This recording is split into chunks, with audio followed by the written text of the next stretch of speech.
नमस्कार, मैं सानिका और आप सब देख रहे हैं न्यूज़ 21। हमारे राजस्थान बुलेटिन में आप सभी का स्वागत है। चलिए शुरुआत करते हैं आज की खबरों के साथ। पहली खबर हमारी बेगू से आ रही है।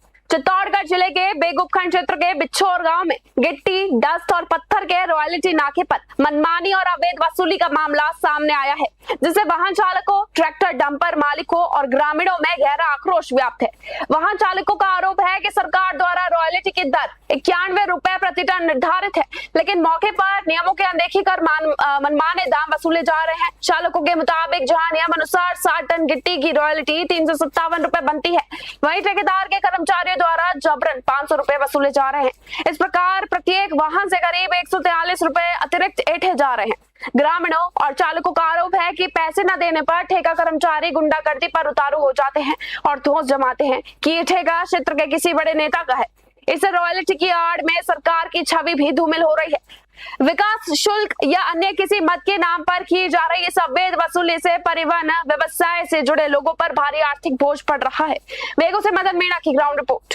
अपना अच्छा, ट्रैक्टर के अंदर क्या भरा है? बेस्ट। अच्छा, रोल्टी किस रेट से काट रहे हो, आपको पता है? यहाँ पर कौन? रोल्टी कितनी रुपए टन के? 500 रुपए। हाँ। कितना टन वजन है ट्रैक्टर के अंदर? 7 टन। 7 टन ऊपर है 400-500 रुपये। तो रोल्टी बनती है 350 रुपये, 500 रुपये कैसे ले रहे हैं ये? मेरा हो गया मान लो। कितने दिनों से ले रहे हैं यहाँ पर? अब तो अभी आवे लगे। अच्छा, वसूली कितने दिन से चल रही है? अधिक वसूली चल रही है, प्रशासन को जानकारी नहीं दिया आपने? मानो क्या मानो यार, सरकार का जो दे रहा है सबको ले रहा है, तो हम ही दे रहे हैं। चलो ठीक है। क्या नाम है भैया? पैरों। अच्छा, ट्रैक्टर कहाँ से लोड हुआ अपना? बालाजी लग रहा है सर को। अच्छा, रोल्टी कितने रुपए ली टन? 500 रुपये टन। 500 लेदा। 500 रुपये। कितना टन माल है इसके अंदर? 7 टन। 60 टन। क्यों अवैध वसूली किसके इशारे पर हो रही है? प्रशासन को जानकारी नहीं दिया? नहीं दी। ठीक है। क्या नाम है अपना? पैरों। ठीक है। राजसमंद जिले के खमनोर थाना क्षेत्र के साव का खेड़ा स्थित मड़का गांव में आधी रात को कार सवार बदमाशों ने तांडव मचाते हुए सनसनीखेज वारदात को अंजाम दिया। शातिर चोरों ने पहले ग्रामीणों के घरों के दरवाजे बाहर से बंद कर उन्हें अंदर ही कैद कर दिया और फिर बेखौफ होकर एक एक कर 11 मकानों, एक मंदिर व एक दुकान को निशाना बनाया। चोरों ने कई मकानों के ताले तोड़कर नकदी और जेवरात चुरा ले गए तथा सामान बिखेर दिया। इसके अलावा बदमाशों ने राडाजी बाबजी मंदिर के ताले तोड़कर करीब 1500 रुपए का चढ़ावा भी चुरा लिया। एक दुकान का ताला तोड़ने के दौरान ग्रामीण के आ जाने पर बदमाश मौके से फरार हो गए। सूचना मिलते ही खमनोर थाना पुलिस मौके पर पहुंची और मुआयना कर जांच शुरू कर दी गई है। पुलिस हाल ही में क्षेत्र में मिले कुछ सीसीटीवी फुटेज के आधार पर बदमाशों की तलाशी कर रही है। एक ही रात में इतनी बड़ी वारदातों से ग्रामीणों में भारी दहशत का माहौल है और लोग पुलिस गश्त बढ़ाने व जल्द गिरफ्तारी की मांग कर रहे हैं। राजसमंद से ब्यूरो रिपोर्ट। भीलवाड़ा शहर में बेसहारा पशुओं का बढ़ता आतंक थमने का नाम ले ही नहीं रहा है। प्रतापनगर थाना क्षेत्र के आजाद नगर में बीती शाम 2 सांडों की खूनी भिड़ंत के दौरान एक मासूम बच्चा उनकी चपेट में आ गया। गनीमत रही कि आसपास मौजूद लोगों ने तुरंत सूझबूझ और साहस दिखाते हुए बच्चे को सांडों के चंगुल से सुरक्षित बाहर निकाला और मौके पर ही प्राथमिक उपचार दिया। ये पूरी डरावनी घटना पास ही लगे एक सीसीटीवी कैमरे में कैद हो गई। इस घटना के बाद से स्थानीय नागरिकों और अभिभावकों में नगर निगम और प्रशासन के खिलाफ भारी आक्रोश है।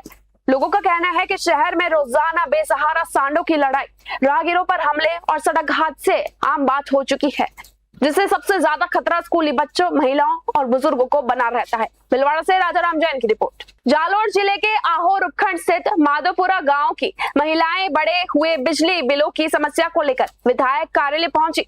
महिलाओं ने रोष जताते हुए आरोप लगाया कि गांव में डिजिटल बिजली मीटर लगाए जाने के बाद उनके 10 से 15 हजार रुपए तक के भारी भरकम बिजली बिल आ रहे हैं, जिससे ग्रामीणों में जबरदस्त नाराजगी है। पीड़ित महिलाओं ने विधायक छगन सिंह राजपुरोहित से मुलाकात कर इस समस्या के शीघ्र समाधान की मांग की। महिलाओं की बात सुनने के बाद विधायक ने संबंधित बिजली विभाग के अधिकारियों से फोन पर चर्चा की और इस मामले की जांच करवाकर जल्द से जल्द समाधान निकालने का आश्वासन दिया। आहोर से संजीव कुटल की रिपोर्ट। बनेटा थानाधिकारी भागीरथ सिंह के जयपुर स्थानांतरण पर शुक्रवार को स्थानीय थाना परिसर में एक विदाई समारोह आयोजित कर उन्हें भावभीनी विदाई दी गई। इस अवसर पर नवनियुक्त थाना प्रभारी हीरालाल समेत समस्त पुलिस स्टाफ ने भागीरथ सिंह का तिलक लगाकर माल्यार्पण कर और साफा बांधकर स्वागत किया तथा समृद्धि चेन भेंट कर उनके उज्जवल भविष्य की कामना की। समारोह के दौरान पुलिस कर्मियों ने उनके कार्यकाल की सराहना करते हुए कहा कि भागीरथ सिंह ने अपने सेवा काल में क्षेत्र में कानून व्यवस्था बनाए रखने, अपराध नियंत्रण और आमजन के साथ बेहतर समन्वय स्थापित करने में उत्कृष्ट कार्य किया है। उनियारा से राजेश सेन की रिपोर्ट। देश की सबसे बड़ी मेडिकल प्रवेश परीक्षा नीट यूजी 2026 के परिणामों में एक बार फिर शिक्षा नगरी कोटा का एलन करियर इंस्टीट्यूट सिरमौर साबित हुआ है। एलन के 4 विद्यार्थियों ने देश के टॉप 10 और 43 छात्रों ने टॉप 100 में स्थान बनाकर एक नया कीर्तिमान स्थापित किया है। नेशनल टेस्टिंग एजेंसी यानी कि एनटीए द्वारा जारी परिणामों के अनुसार एलन के आर्यन गुप्ता ने 715 अंक प्राप्त कर टाई ब्रेकर के आधार पर ऑल इंडिया रैंक 1 हासिल की है। अब तक सामने आए आंकड़ों के मुताबिक एलन के कुल 43 छात्र टॉप 100 में शामिल है, जिनमें 36 क्लासरूम और 7 डिस्टेंस लर्निंग व ऑनलाइन टेस्ट सीरीज के विद्यार्थी हैं। इसके अलावा 690 या उससे अधिक अंक प्राप्त करने वाले देश के शीर्ष 138 छात्रों में अकेले एलन के 59 छात्र शामिल है। नीट 2026 के इन परिणामों ने एक बार फिर साबित कर दिया है कि मेडिकल प्रवेश परीक्षाओं की तैयारी के मामले में कोटा आज भी देश के अनडिस्प्यूटेड राजधानी बना हुआ है। कोटा से सुरेश कुमार पटेरिया की रिपोर्ट। जैसे आने का पहले 19 जुलाई तक था, 3 दिन पहले देखिए, लेकिन अभी तक हमारा रिजल्ट टॉप 10 में 5 रैंक है। ऑल इंडिया रैंक 1, 2, 4, 7 और 9।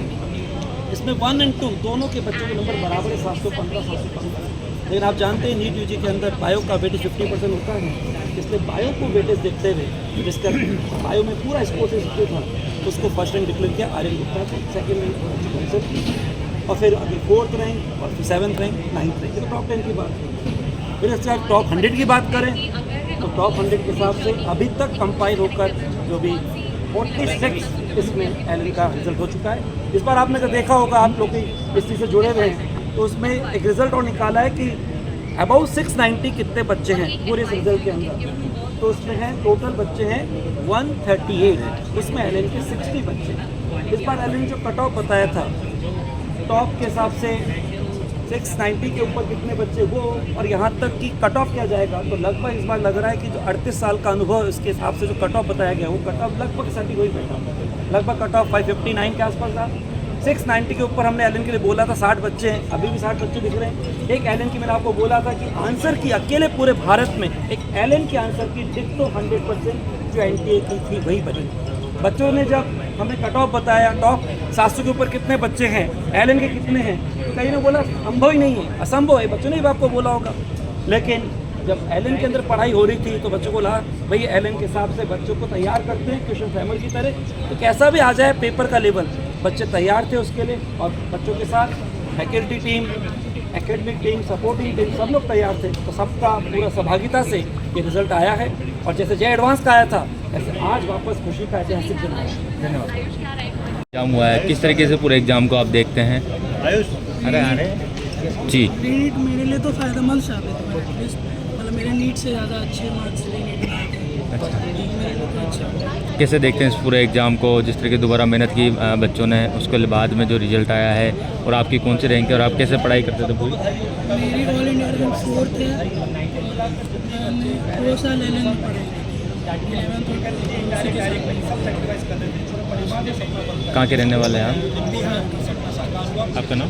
आयुष हुआ है, उसके बाद किस तरीके जो है आप पूरे एग्ज़ाम को देखते हैं, किस तरीके जो है दोबारा पेपर हुआ, पहले क्या आपकी रैंक थी और अभी रीनीट हुई है, क्या कहना चाहेंगे आप?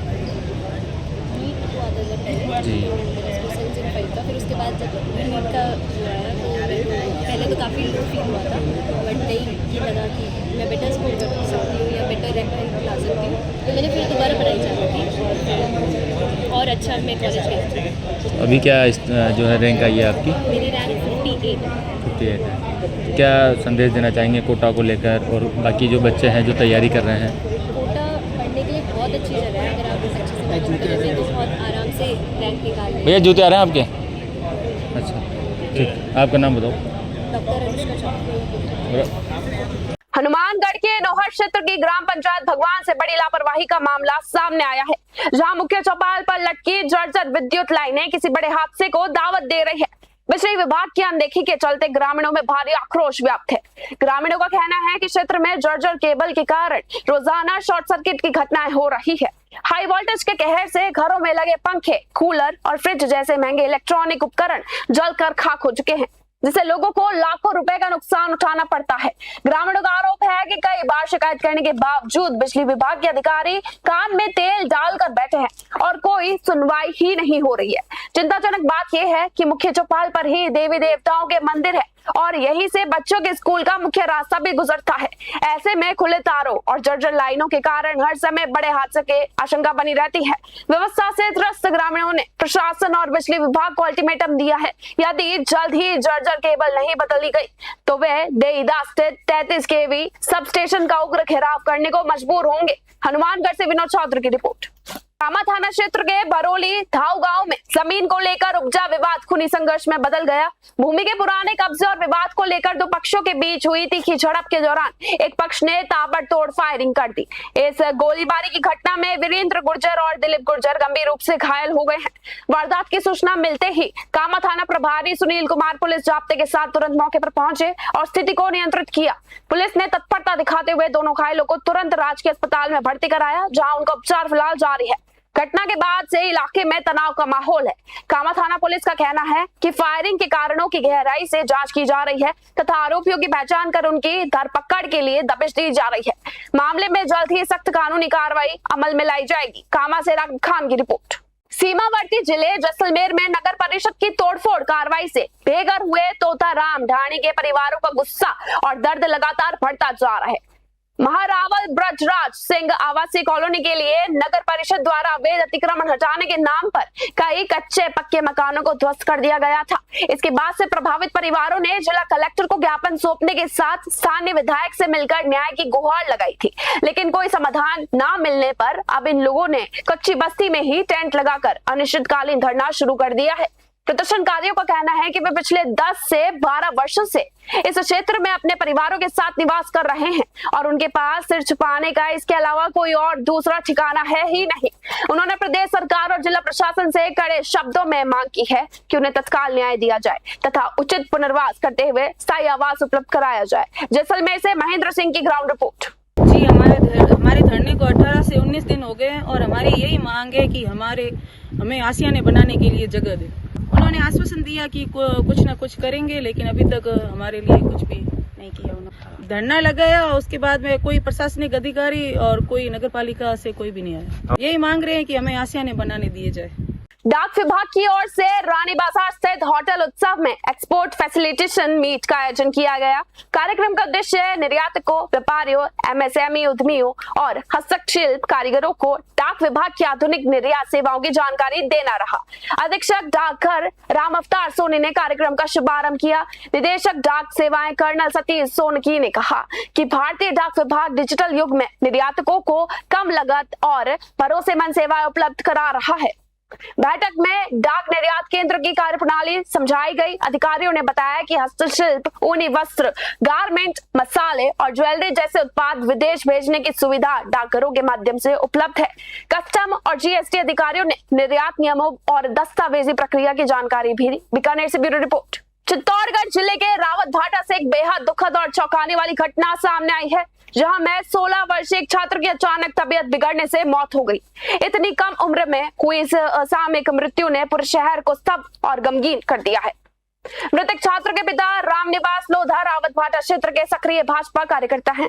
बेटे की आकस्मिक मृत्यु की खबर मिलते ही बड़ी संख्या में परिजन, रिश्तेदार, परिचित और गुरु तेग बहादुर विद्यालय के सहपाठी उप जिला चिकित्सालय के मोर्चरी के बाहर एकत्रित हो गए। अपने होनहार साथी को अचानक खोने के गम में छात्रों के आंसू छलक आए और अस्पताल परिसर का माहौल पूरी तरह भावुक हो गया। सूचना मिलने पर पुलिस मौके पर पहुंची और शव को कब्जे में लेकर पोस्टमार्टम के लिए मोर्चरी में रखवाया गया। रावत भाटा से मदन मीणा की रिपोर्ट। सर, आज एक बच्चे की डेथ हो गई, तो मूल कारण क्या था, थोड़ा जानने देंगे क्या? कारण तो एक्चुअली पोस्टमार्टम के जो हुआ है उसके बाद MO साहब भी बता पाएंगे। मैं तो इतनी सी जानकारी है बताना चाहूँगा आपको। भाई देवेंद्र कुमार है जिसकी उम्र 16 साल है जो बच्चा सुबह स्कूल ड्रेस में ही अपने घर के बाहर जो मीठे नीम का पौधा लग रहा है उसकी पत्तियाँ लेकर के वापस घर की तरफ जा रहा था तो अचानक घस खा करके गिर गया। उसको हॉस्पिटल लेकर के आए उसके परिजन, और यहाँ जो ड्यूटी चिकित्सक थे उन्होंने मृत घोषित कर दिया। अभी पीएम करवा करके बॉडी को परिजनों को सुपुर्द कर दिया। ठीक सर। मुख्यमंत्री भजनलाल शर्मा नागौर जिले के गोटन पहुंचे। हेलीपैड पर पहुंचने पर उनका जनप्रतिनिधि और प्रशासनिक अधिकारियों द्वारा गर्मजोशी से स्वागत किया गया।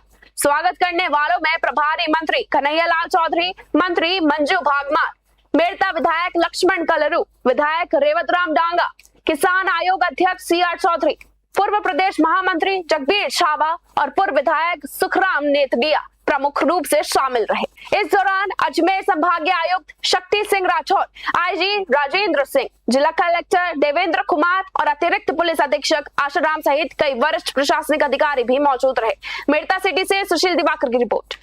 कोटपुतली भैरोड जिले के नारायणपुर क्षेत्र स्थित प्राथमिक स्वास्थ्य केंद्र अजबपुरा में विभिन्न चिकित्सा सेक्टरों की एक महत्वपूर्ण बैठक आयोजित की गई। इस सेक्टर मीटिंग में नारायणपुर, बसई जोगियान, मुंडावरा, अजबपुरा, गढ़ी, कोलाहेड़ा, बिल्लाली, नयाबास, कराना और चतुरपुरा सेक्टर के अंतर्गत आने वाले स्वास्थ्य केंद्रों के प्रतिनिधि शामिल हुए। बैठक के दौरान खंड मुख्य चिकित्सा अधिकारी यानी कि CMHO डॉक्टर दीपेंद्र सिंह शेखावत सहित समस्त अधिकारी व कर्मचारी उपस्थित रहे। मीटिंग में ANC registration, HRP, ANC follow up, ANC checkup, गर्भवती महिला व शिशु टीकाकरण, HBNC, HBYC, संस्थागत प्रसव, FCM, HPV टीकाकरण और मां वाउचर योजना की प्रगति की बिंदुवार समीक्षा की गई। नारायणपुर से भारत कुमार शर्मा की रिपोर्ट। अलवर जिले के अकबरपुर थाना क्षेत्र के उमरेड गांव में गत 10 जुलाई को दो परिवारों के बीच हुई खूनी संघर्ष के मामले में एक दुखद अपडेट सामने आई है। इस संघर्ष में गंभीर रूप से घायल हुई 80 वर्षीय बुजुर्ग महिला लड्डू देवी ने शुक्रवार सुबह उपचार के दौरान अपना दम तोड़ दिया। महिला की मौत की खबर मिलते ही जिला अस्पताल की मोर्चरी के बाहर परिजनों और ग्रामीणों की भारी भीड़ जमा हो गई। घटना की सूचना मिलते ही पुलिस मौके पर पहुंची और शव को जिला अस्पताल की मोर्चरी में रखवाया गया। अकबरपुर थाना पुलिस का कहना है कि परिजनों की शिकायत के आधार पर मामले की गंभीरता से जांच की जा रही है। शव का मेडिकल बोर्ड से पोस्टमार्टम करवाया जा रहा है। पोस्टमार्टम रिपोर्ट और तथ्यों के आधार पर मामले में हत्या सहित अन्य गंभीर धाराएं जोड़ी जाएंगी तथा आरोपियों के खिलाफ सख्त कानूनी कार्रवाई की जाएगी। अलवर से प्रदीप गोयल की रिपोर्ट। मृतका का नाम क्या है? लड्डू देवी। तो उम्र कितनी है, क्या घटना हुई? उम्र तो थी 95 से 100 साल के बीच में। और ये क्या है कि ये आए थे, ये विक्रम, राहुल और महेंद्र और मंगतू और शिवराम और हेमू और बंटू और उनके लड़के और सारी औरतें मिलजुल कर हम पे हमला किया है। मैंने पूछा भाई क्या समस्या है, तो उन्होंने बोला कि साले को मार देंगे, यहाँ से भग जाओ। ये गोली काटने की और धारदार हथियारों से लेके हमला कब किया? हमला किया था 10 तारीख को 3:30 बजे के आसपास। 3 बजे इन्होंने। उसके बाद कौन घायल हुई थी? ये मेरी दादी लड्डू देवी 100 साल की थी। यहाँ पे भर्ती कराया? हाँ, यहाँ पे भर्ती कराया था 10 तारीख को। इलाज चला? हाँ, उस इलाज चला उसका, क्योंकि उसके सीने में लात घुसे चलाए हैं, सिर पे डंडे में भी दिए, चारों में उनके चोट आई है, जो के चक्कर में उनकी तबीयत ज्यादा खराब हो गई इसलिए, और पेट में चोट आई है। मौत क्यों हुई थी? हमारा राजस्थान बुलेटिन में बस इतना ही। देखते रहिए न्यूज़ 21। धन्यवाद।